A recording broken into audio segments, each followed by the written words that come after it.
Hello and welcome to the third video in this series that is looking at multiculturalism as part of our paper 3 revision. And in today's video we're going to look at the different types of multiculturalism because of course we're studying this idea of multiculturalism, but we need to understand that it can be broken down into two main groups, and then there are a couple of other little offshoots that we'll explore here as well. So first of all, as a summary, we've got two main versions. It's really important that we've understood what these two versions are, who supports them, and the criticisms of both. So first of all, liberal multiculturalism. Now, what's significant about this is it's the only version of multiculturalism to have been used in government policy. So our best example of this is Canada. It's been used to an extent in Australia before, in some parts of Britain, and in many ways it has influenced those politicians that think about multiculturalism as a guide for policies. But yeah, certainly it's become kind of the core policy of the Canadian political system and its views of multiculturalism. So on the flip side then, pluralist multiculturalism, important for us to see that it's never actually been used. So this is very much a theoretical position, one that challenges people to think a bit more deeply about what multiculturalism could be, but it's never actually been explored in kind of real life, as it were. Liberal multiculturalism, sometimes criticised as shallow diversity, and that's because, as we'll explore in more detail later, liberal multiculturalism believes in all the things of multiculturalism: the support, the encouragement, the celebration of minority cultures, but as long as it fits in with the liberal ideologies of countries such as Canada, Britain, Australia. And therefore, some of its critics say that, well, you don't really accept diversity, you only accept diversity as long as it fits into the wider aims and ideas of the majority culture. Again, flipping it back to pluralist multiculturalism, therefore, pluralist multiculturalism is described as deep diversity. So this is diversity which is thorough, it's complete, and goes further than liberal multiculturalism attempts to do. Remember, really important, we're linking all of this to key thinkers. You've got to have these up your sleeve. So whenever you're talking about liberal multiculturalism, Wilhelm Licker, Isaiah Berlin are your two key thinkers associated with this branch. And Buku Parekh is our main thinker connected to ideas around pluralist multiculturalism. So we're going to explore these both in a bit more detail, and look at some of the kind of the offshoots and other ideas. Why this is so important is because in exam questions, you're often going to get phrases which talk about multiculturalism as just one idea, or just as a one word here. So let's look at these two examples. These come from recent years. Multiculturalism, it says in the top one, multiculturalism can only succeed with the acceptance of liberal democratic ideas. Okay. Second one, multiculturalism's main aim is to achieve the acceptance of different cultures, not their integration. Now, top-level students will be able to unpick this and say, well, that's true looking at it through liberal multiculturalism, but not through pluralist multiculturalism. Or will say, yeah, this is rejected by some thinkers in multiculturalism, or this is only true in this way, but not in that way. So it's really important to break apart statements like this when we're analysing and evaluating them. Think about how the different branches of multiculturalism would think about this, what evidence there is to support their way of looking at things. Okay, we'll come back to these two questions at the end of the video. Let's look at liberal multiculturalism first then. So liberal multiculturalism champions diversity as long as it is consistent with non-negotiable liberal principles. And some key examples of those would be human rights and constitutional government. When we think about human rights here, we're talking about freedom of speech, freedom of religion, respect for different genders and sexual preferences, whatever. So here we have this idea that diversity is great, people should be allowed to live however they like, cultural diversity should be supported by the government, But there is kind of a stopping point. So there is a point where things could go too far or be too different, where the government would not allow diversity and minority cultures to thrive if they went against some of these key liberal principles. That's why it's criticised as shallow diversity, because people that reject this would argue, well, you're not really accepting and championing diversity if you are telling them you've got to believe in something, you've got to follow something. That immediately is telling someone that their culture, their way of thinking, isn't accepted. So even though this does try to champion diversity, the critics of it suggest you're actually not doing enough to really support minority cultures and to achieve everything that multiculturalism aims to achieve. It's shaped policy in Canada and at times in other countries, such as Australia. And let's look at what some of the policies might include. So it might include group differentiated rights, really key phrase.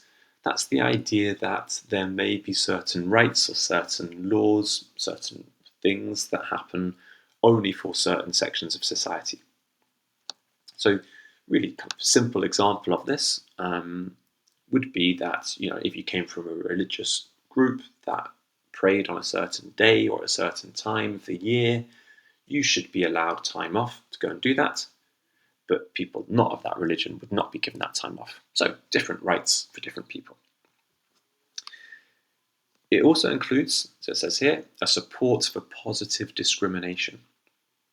So liberal multiculturalism really believes that to overcome some of the kind of structural barriers and inequalities in modern societies, people from minority cultures need positive discrimination, need support to access whether it's jobs or education on an equal footing as the majority culture. And then finally it says the state's commitment to the preservation and enhancement of minority cultures. This is a real strong core belief of multiculturalism. Again, though, the critics of it would be saying, well, are you really trying to enhance the culture if you are saying it has to adhere to your overall universal principles? Now, liberal multiculturalism gets some of its kind of strength, if we're evaluating this, where it kind of, maybe we could say it's got a strong argument for being part of a modern liberal society. Will Kamlika particularly points to two key liberal thinkers and says that their work supports this idea of liberal multiculturalism. So first of all, John Locke's core ideas of government by consent, and then the social contract between the state and the population. So people that believe in liberal multiculturalism would say you can't have government by consent. This isn't going to happen unless the minority cultures in society consent to being governed, and for them to do that, they need to feel that they are celebrated, respected by the state.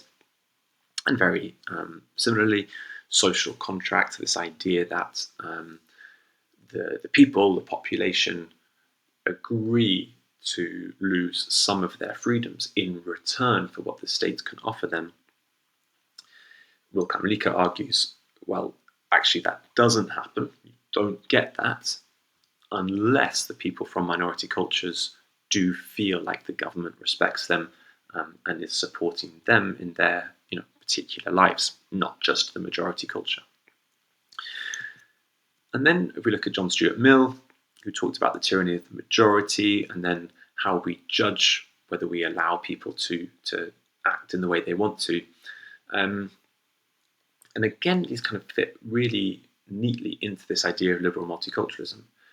Liberal multiculturalism would allow for the protection of people against the tyranny of the majority, but also John Stuart Mill's ideas could be used to test and check whether a minority culture should be allowed to do or believe certain things.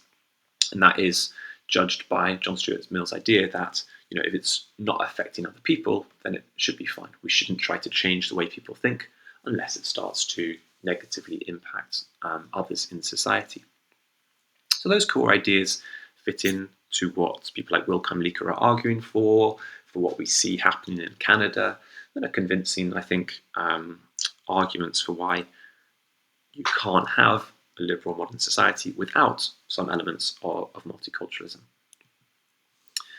So let's just have a little look and see to what extent we could argue that this is working in Canada. We might want to use this, depending on what questions come up, to prove that multiculturalism or liberal multiculturalism is a success in Canada. So, of course, just to recap, Canada is the only country in the world to have multiculturalism embedded in its constitution. It has official multiculturalism days. It's a really kind of core part of the Canadian state. And before we look at anything else, we should remember that Canada is a very successful country economically. It's a very powerful country on the world stage. It is a country which has lower levels of crime and social upheaval than many other nations across the world. So in general, Canada is seen as quite a successful country, and we could therefore draw a link and argue, well, certainly liberal multiculturalism doesn't seem to have done anything to damage Canada, and we could certainly argue that it has helped and been part of the positive story that Canada is on the world stage. So here's a little bit more data and ideas that have come out about Canada. So 92% of the Canadian population aged 15 and older agree that ethnic and cultural diversity is a Canadian value. So therefore, we could argue that multiculturalism, liberal multiculturalism, has worked in Canada. It has influenced the way that people think about each other, respect each other, and hold it as a value of the nation. It's very clear when we look at Canada that the public overwhelmingly and all the majority parties support immigration. This makes Canada a bit of an exception when we look at other countries across the world where immigration is this core debate issue in any election in the modern world. But in Canada, we don't have that. We don't have this fractured debate about immigration, and that could certainly be attributed to the success of liberal multiculturalism. There's virtually no differences between Canadian-born and foreign-born with respect to agreement to abide by Canadian values. This is really interesting. So this is showing that actually foreign-born, I think it's around 1/5 of the Canadian population is foreign-born. The same percentage of foreign-born as Canadian-born citizens in Canada agree to Canadian values. So we could therefore argue that multiculturalism there has been successful in bringing minority cultures on board with what the country aims to do, and that has not happened at the expense of the Canadian-born population. Canada is consistently ranked very high in various different world rankings. Here's just one of them. So in 2021, the Social Progress Index ranked Canada 6th in the world for overall tolerance and inclusion. A point here which would please those that believe in multiculturalism. And then a little bit of a longer quote here, which I found, which I thought is really interesting. Let's just have a read through this. From 2015 research paper. Data confirms that Canada has fostered a much more accepting society for immigrants and their culture than other Western countries. For example, Canadians are the most likely to agree with the statement that immigrants make their country a better place to live and that immigrants are good for the economy. They are also the least likely to say that there are too many immigrants in their country, that immigration has placed too much pressure on public services, and that immigrants have made it more difficult for natives to find a job. So this is really fascinating. This is basically arguing or proving, according to the people that wrote this research paper, that the Canadian approach to multiculturalism has made the society more cohesive and more unified. In countries like France and Britain, where multiculturalism has largely been rejected, especially in France, you actually have a lot more of a fractured society of people blaming immigrants, of people thinking immigrants are a problem. So you could argue actually for the sake of society and the way that society functions, multiculturalism is really helping in Canada and making it a successful, cohesive, accepting society. Certainly suggested by this research paper, that's not happening in countries where multiculturalism isn't used as a government policy. Okay, let's move on now to the other side of multiculturalism. So what is known as deep diversity, pluralist multiculturalism. So the key difference is that pluralist multiculturalism rejects liberal multiculturalism's acceptance of universal principles and non-negotiable rights. They do not believe that it is up to anyone, any government, any person, any leader, any society to tell people this is right, this is wrong. There is no universal morality, universal rights. To phrase it another way, pluralist multiculturalism believes there is no ultimate ideology or morality which everyone should accept. Now, this can be a little bit misunderstood. It's not suggesting that everyone has wildly different ideas of principles and rights. It's just arguing that as soon as you try to say this is what is right and this is what is wrong, it is immediately going to alienate certain people, and that's going to only damage the way that they live in society and that society views them. And so pluralist multiculturalists argue we have to be more open to the idea that there are people that don't accept certain parts of what are considered universal principles. And if we go back to liberal multiculturalism, these ideas of human rights and democracy and that kind of thing. So this has never been tested in terms of public policy, so we can't use it as proof that multiculturalism does or doesn't work, but it's an interesting angle for us to explore certain questions, and particularly when we think about key thinkers.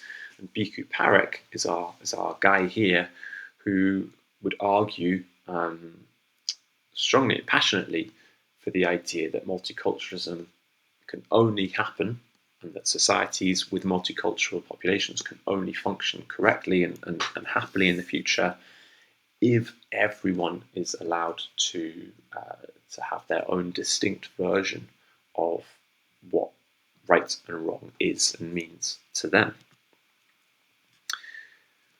What Bhikkhu Parekh would argue is that the liberal multiculturalists overlook how culturally embedded human beings are.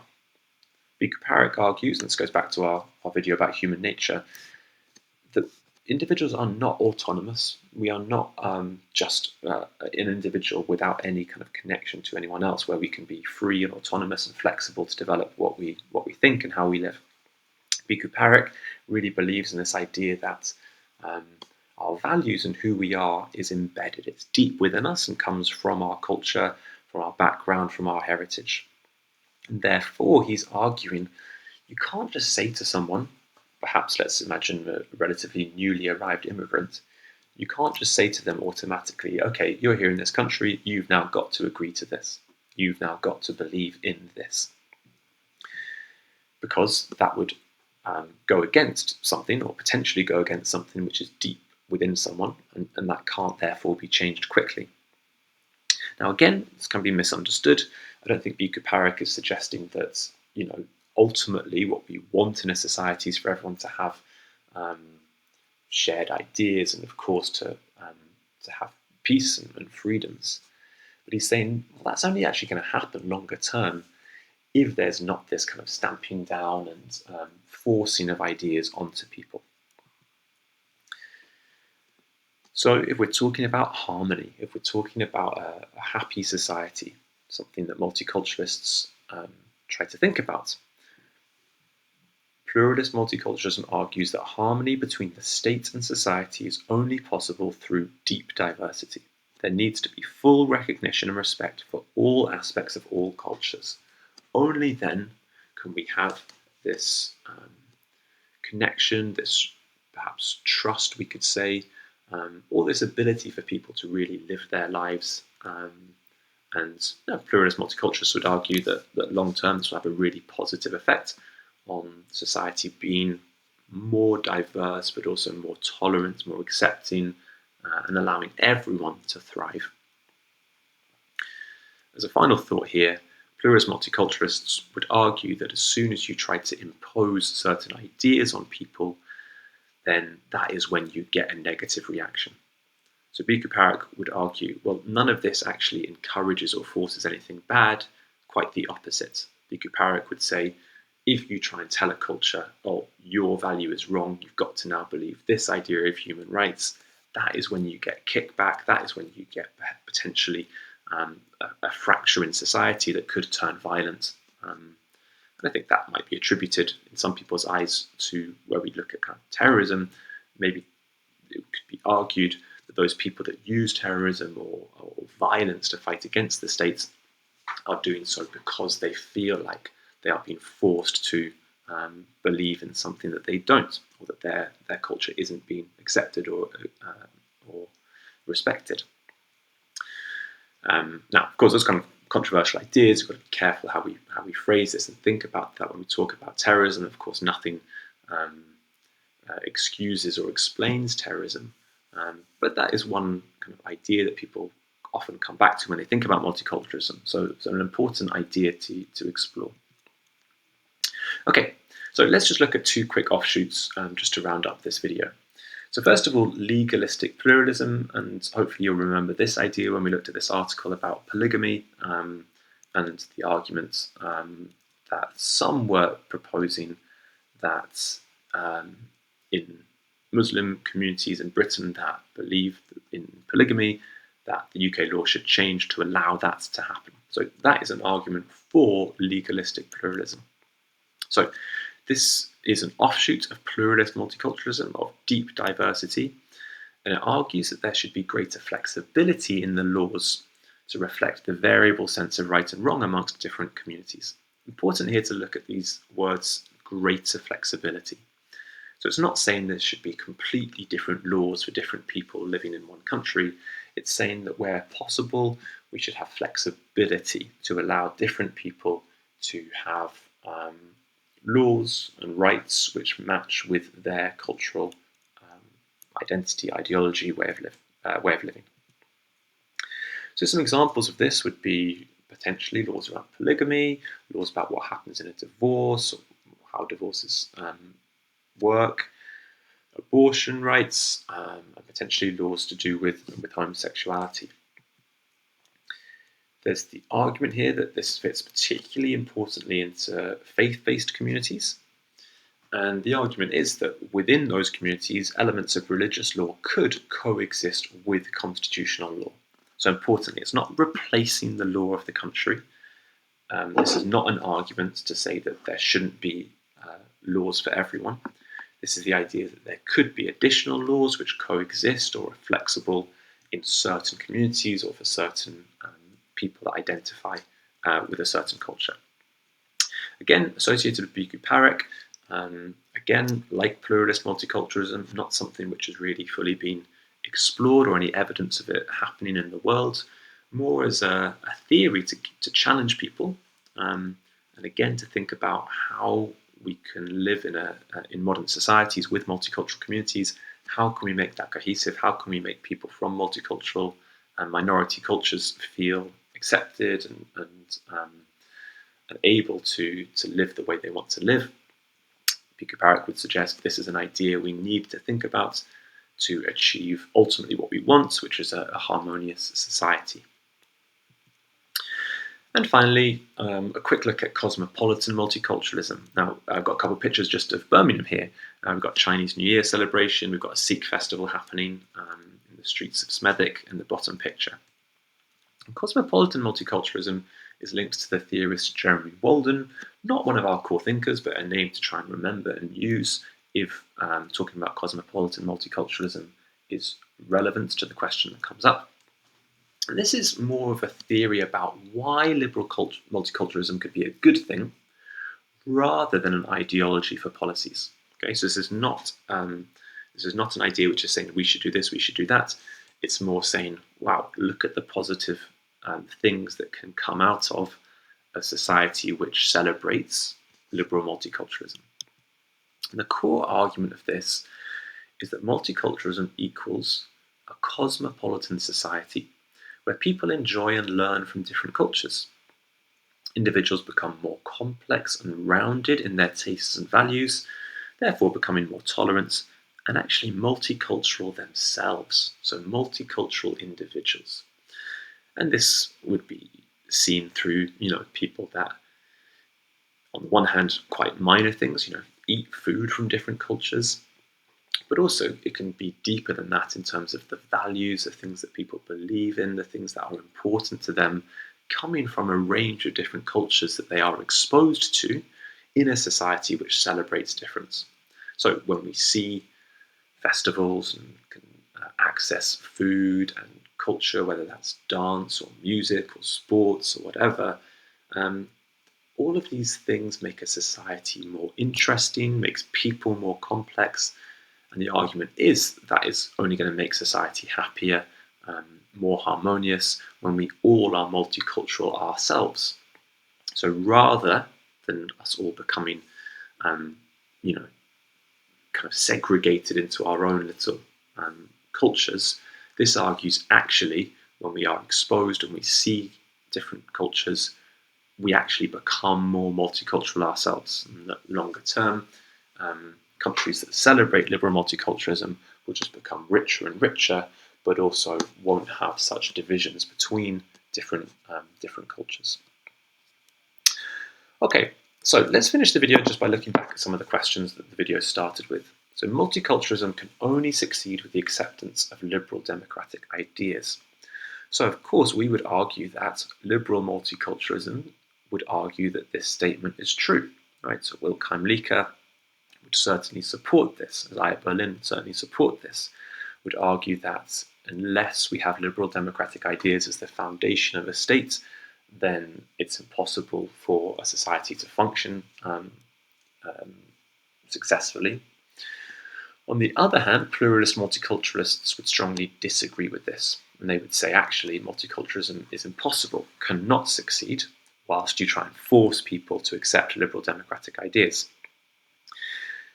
We could use the evidence of Canada to say this is true. We could evaluate the strength of this statement by looking at the successes of Canada. We could perhaps also explore arguments that Bhikkhu Parekh uses. Depending on how convinced you are by those or not, you'll evaluate this differently, that argues actually we can't have a happy society can't function unless we have legalistic pluralism. The second question, multiculturalism's main aim is to achieve the acceptance of different cultures, not their integration. So I think we could argue that liberal multiculturalism kind of disagrees with this. Actually, they've got a principal aim of integration, and again, we can see that happening successfully in Canada. We would certainly, though, argue that pluralist multiculturalism fits in with this statement. So this is an accurate statement, we could argue, for pluralist multiculturalism, which is about accepting, not integrating. Okay, so it might be a good idea to write a few paragraphs or make a few notes linked to these essay questions based on some of the ideas in this video. Hope that's been helpful. See you next time.